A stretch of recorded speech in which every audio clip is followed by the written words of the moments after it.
Hello, space pilot Mr. Cool Guy here. And, well, here we are again. You know, here's a fun fact for Earth 3 about you. About you. For you. Silly me. You guys aren't from Earth 3. Earth 3 is actually the first Earth to make contact with aliens. Yeah, that's right. You think we would have done it at Earth 2 since, by that point we had perfected interstellar travel, like intergalactic? No. We didn't actually, humanity didn't run into aliens yet. No, no. See, once they had gotten to Earth 2, it was more so the thought of colonizing uninhabited planets, right? Because we had made an Earth 2. So what other planets could we colonize? And they began debating that, and then eventually we kind of had to colonize another planet, that being Earth 3, because, we kind of needed more space. Yeah. No, humanity went to Earth 2 to get away from the crazies of Earth 1. Earth 1 was just a mess.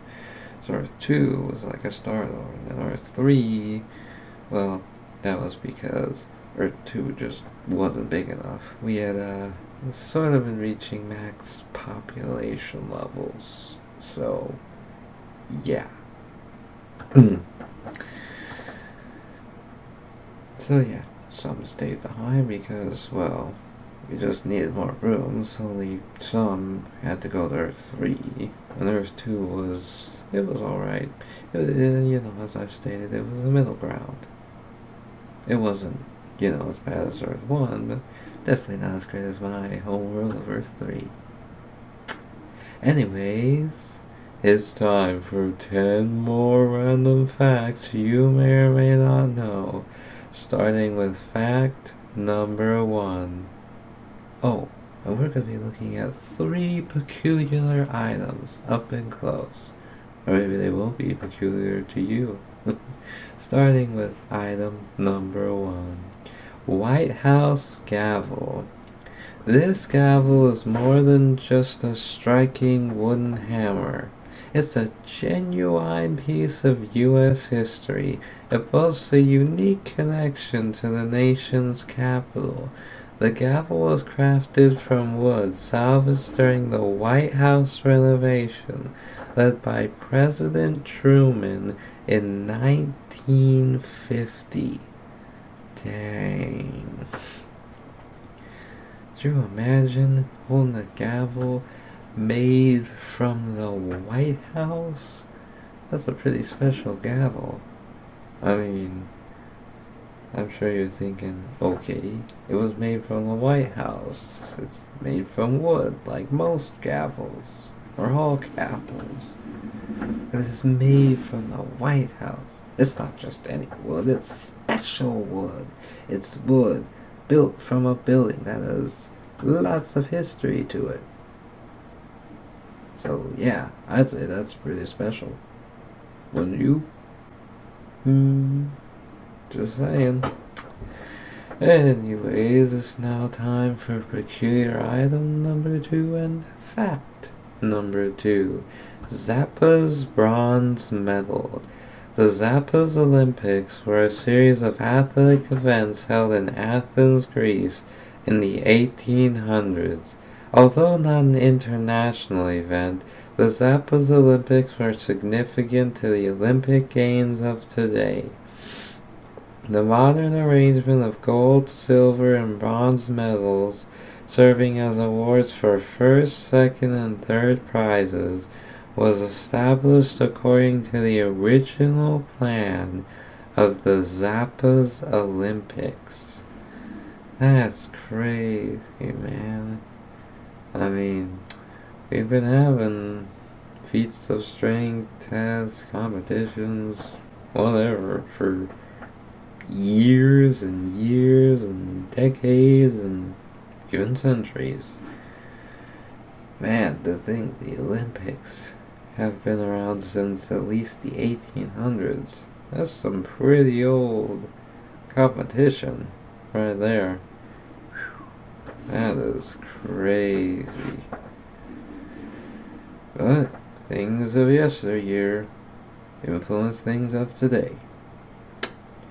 But now, it's time to look at peculiar item number 3 and fact number 3 as we look at this 1968 Grenoble Winter Olympics torch. The 1968 Winter Olympics torch traveled over 4,487 miles, or 7,222 kilometers, to get from Olympia, Greece to the Games in Grenoble, France. About half of the distance was covered on foot, while the other half was traversed by ski, horseback, bicycle, car, and even rowboat. Dang. That is a long distance to travel to get an Olympic torch to the games. Right, that's insane. That is, wow. I mean, you've heard of the Olympic torch runner, right? They'll take the lit torch or whatever and run it to the games because they gotta light the big Olympic torch, the bigger one, the huge one, with that torch that they're holding. That is crazy. Alright, now it's time for fact number 4. Dizzying Diamond. Above Dashbashi Canyon in southern Georgia is a glass bridge stretching 787 feet or 240 meters long. If you dare to cross, in the middle is a diamond-shaped bar dangling above the ground. It is said to be one of the largest and highest hanging structures in the world. From there, panoramic views of nature, from waterfalls to caves, can be seen. That is crazy, and why? Why in the hell would you put a bar on a glass bridge suspended over a canyon? I know, you probably thought, wow, that's so amazing, that is awesome. I mean, the glass bridge being hung over a canyon is really awesome. I mean, I don't know if I'd easily cross it because I'm not a heights guy. It's the bar part. Why? Because you get served alcohol at a bar. Why would you put a bar there? That's a recipe for disaster. I mean, if they're smart, they'll have a drinking limit, right? Like, you can't drink enough to get yourself drunk. Because there's no way a drunk person is making it back across that glass bridge without falling off. It just, no. That's, especially because it's so high. I mean, it's already going to mess with someone who isn't drunk. Imagine what it would do to someone who is. Depth perception is a finicky thing when you're sober. It's just not there when you're drunk. You can't even walk in a straight line. And you're gonna walk across a glass bridge? No. I mean, it couldn't just be like a diamond-shaped observatory? I mean, if you're gonna do something fancy like that, why not make it, I, I don't know, some restaurant or something? Like, you could capitalize on that. Not drinking and falling to your death. It,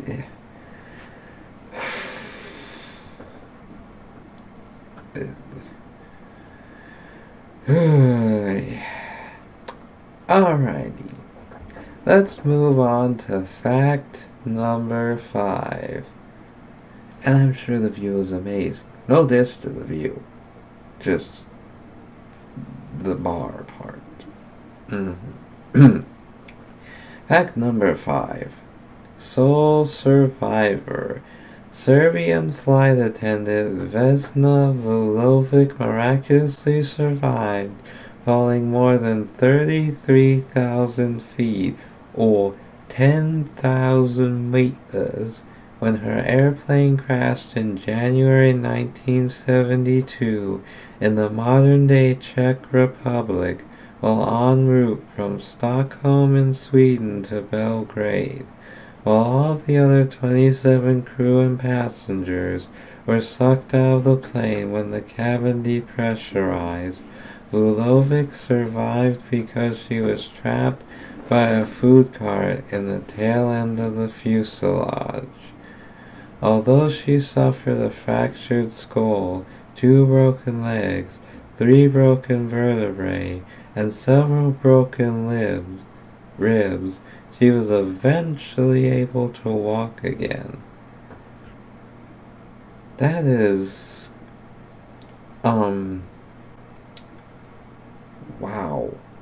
That's insane. Right? Like, there are people who have had near-death experiences. Right? Like, you've heard people talk about how they almost got hit by a car once, or this or that. And then you got this one. Right? She has a near-death experience that could probably top a lot of them. Not all, but most.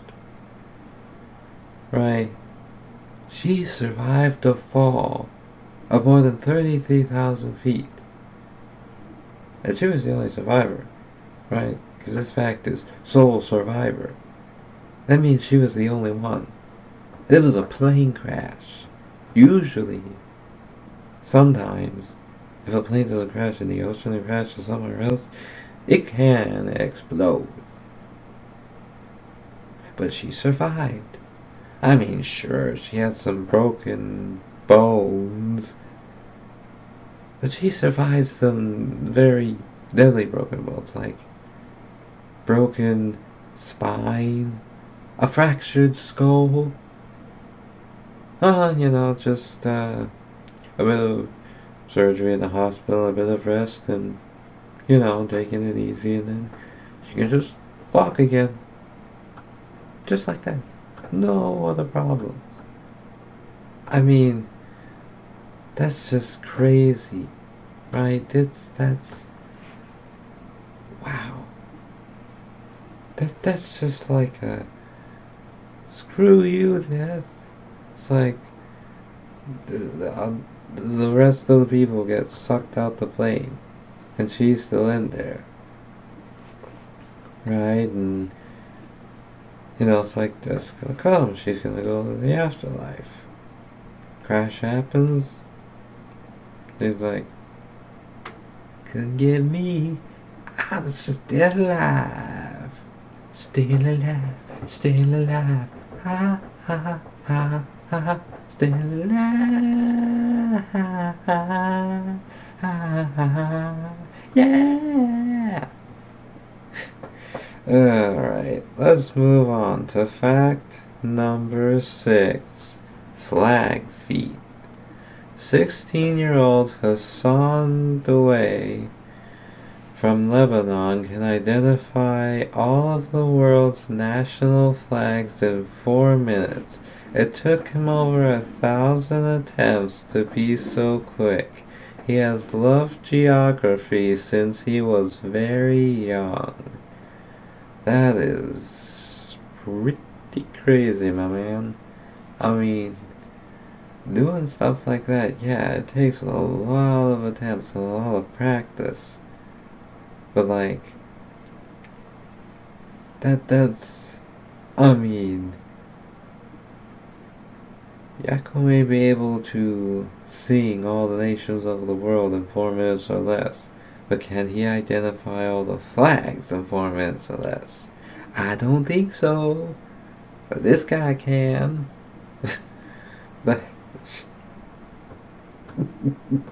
Oh man, yeah, but that is pretty fast, because there's a lot of flags.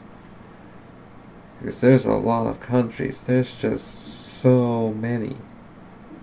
That's... Mm-mm. Well, anyways, it's time for fact number 8. Or 7. Yeah, fact number 7. Walking cure. Swiss-born American tennis player Richard Norris Williams was advised to have his legs amputated when they became severely frostbitten after he spent several hours in freezing water following the sinking of the RMS Titanic in April 1912. Instead, he walked off the pain, and 2 months later he was playing again. In August 1912, he won the mixed doubles with Mary Brown at the U.S. National Championships. That is crazy. Wow. I mean, you've heard it, right? I mean, we've all heard it at one point or another in our life. Most of us have. Or you've heard it from someone else, right? Usually like the dad, like you get hurt or whatever, and he says, just walk it off. Or that's like a grandpa thing, depending on your grandpa. Say, just walk it off. this is the literal definition of just walk it off. Taken to the extreme, like, this is severe frostbite damage. Your legs were having to be amputated. You just walk it off, and it worked. Like, I'm just gonna walk it off. And then you go and win a tennis championship. That's... I wouldn't mess around with that guy. If frostbite can't get him, what you gonna do? My man walked off frostbite. He's gonna walk all over you. Probably. But now, let's move on to fact number 8. For real this time. Trash bins. Alexander Smoljanovic has a collection of more than 100 full-size wheelie trash bins in the garden of his home in Germany. His passion for them started 15 years ago, and he has examples from the US, Australia, the UK, France, and Germany in a wide range of colors. He also has over 300 mini wheelie bins. That's, I mean, there are people who collect things, right? They have large collections. But, trash bins is certainly a new one. That, I mean, to each their own, whatever floats your boat. Like, I mean, that's, I mean, that man has a trash bin for every day of the year. And then some. That's, Wow, that's like 400 trash bins in total. That, wow. How much money did you spend on trash bins? It's like you gotta pay to have an extra trash bin, right? Those aren't free. You gotta pay for those. That's insane. That is, wow. Okay. Well, let's move on to fact number 9. Deep waters. Champion wake skater Brian Grubb rode an electric surfboard on a river 100 feet or 30.5 meters below the ground. It was the first time anyone had ever ridden an e-foil underground. An e-foil is a board with an electric propeller that lifts the board and rider above the water for a smooth ride. But even with this high-tech board, Ryan's ride through Indiana's Blue Spring Caverns was not easy. The passage was narrow, dark, and curvy. The water was almost too shallow in some places, but Brian was up for the challenge. He sped across 2 miles, or 3.2 kilometers, of the underground river and hit speeds of up to 20 miles per hour, or 32 kilometers per hour. Dang. That's crazy. Like, surfing underground. I mean, granted, it was modified surfing, right? Because there wasn't really going to be any waves under there, but still, I mean, you've heard of spelunking underground. Now they're surfing underground. Like, that had to be pretty cool. I mean,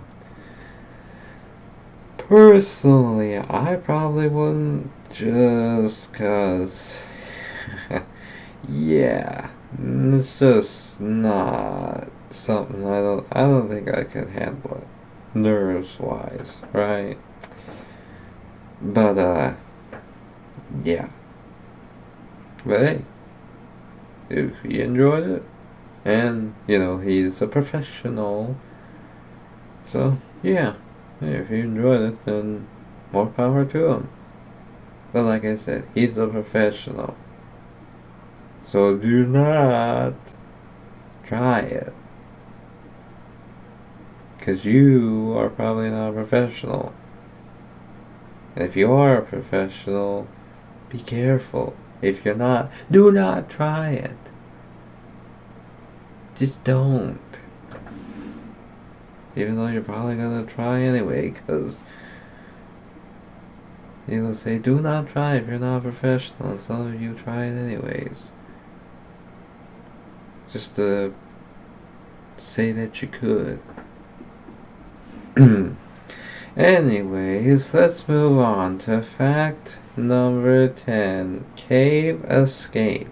After robbing a gas station in Hubei province, China, of $23 in 2009, Liu Mofu spent the next 14 years hiding from police in a remote mountain cave. In 2023, tired of living as a hermit, he turned himself in to the authorities. That is crazy. To hide in a cave for 14 years because you stole $23. Like, you hid in a cave with money you couldn't even spend. Like, you were so desperate to keep the $23 that you wouldn't even be able to use just so you could hide out in a... just so you wouldn't get arrested? I mean, where is the logic behind that? I mean, like... see, if you had to hide in a cave, right, to avoid detection, right, or like you're some powerful person, I mean, at that point, you wouldn't have to hide in a cave because usually those kinds of people are untouchable, right? You can't do anything about them. Until you can, and they are no longer untouchable. But at that point, even when you're hiding from a cave, you still got all the things going on, so you're still doing things, even from your cave. Right? Alrighty. There you have it. There was 10 random facts you may or may not have known, but you know now. Were there any that you do? If so, let me know down below. If you have any additional information on the facts you feel like sharing, because you find it interesting and you think other people might take interest in it, then feel free to put that down below too. And, if you don't know what to say and just feel like saying hi, well, hi. If you enjoyed, leave a like. Consider subscribing. You won't have to search me every time. If you do subscribe and if you hit that notification bell, you'll know the second a new batch of 10 facts has dropped. So you can go hear those interesting facts. Whatever you want. Not that you couldn't do that if you didn't hit the notification bell, but at least it'll let you know, hey, there's 10 new interesting facts you can hear about. You might know some, you might know none, but there could be some new ones for you to learn and share with others so they can hear them too. Alrighty, I'm Space Pilot Mr. Cool Guy, and as I always say, my dear space crew, to infinity and more facts.